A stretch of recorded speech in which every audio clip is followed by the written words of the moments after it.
एक मध्यम वर्गीय परिवार की एक लड़की ने 10वीं की परीक्षा में 90% अंक प्राप्त किए।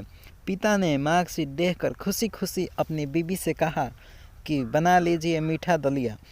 स्कूल की परीक्षा में आपके लाडले को 90% अंक मिले हैं। माँ किचन से दौड़ती हुई आई और खुशी खुशी बोली, मुझे भी दिखाइए, मुझे भी मेरे लाल का रिजल्ट देखना है। उसी बीच लड़का फटाक से बोला, बाबा उसे रिजल्ट कहाँ दिखा रहे हैं, क्या वह पढ़ लिख सकती है? वह तो अनपढ़ है। अश्रुपूर्ण भरी आंखें को पल्लू से पूछती हुई माँ दलिया बनाने चली गई। ये सब पिता ने देखा और कहा, हाँ बेटा, तू बिल्कुल सही कहा।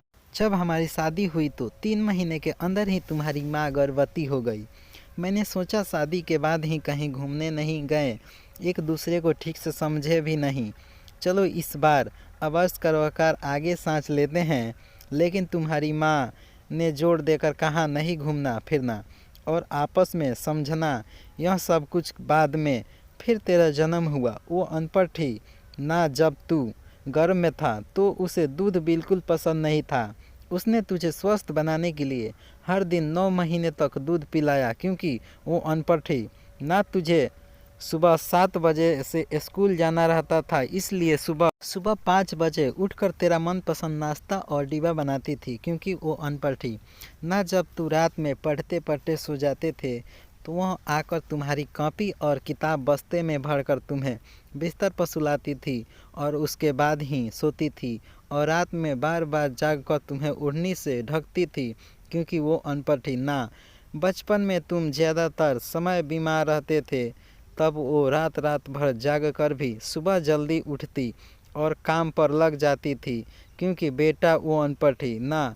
तुम्हारे लिए ब्रांड कपड़े लाने के लिए मेरे पीछे पड़ती थी और खुद सालों तक एक ही साड़ी पहनती थी, क्योंकि वो अनपढ़ थी। ये सब सुनकर लड़का रोते रोते अपनी माँ से लिपट कर बोलता है, माँ मुझे तो कागज़ पर 90% अंक मिले हैं, लेकिन आप मेरे जीवन को 100% बनाने वाली पहली शिक्षक हो।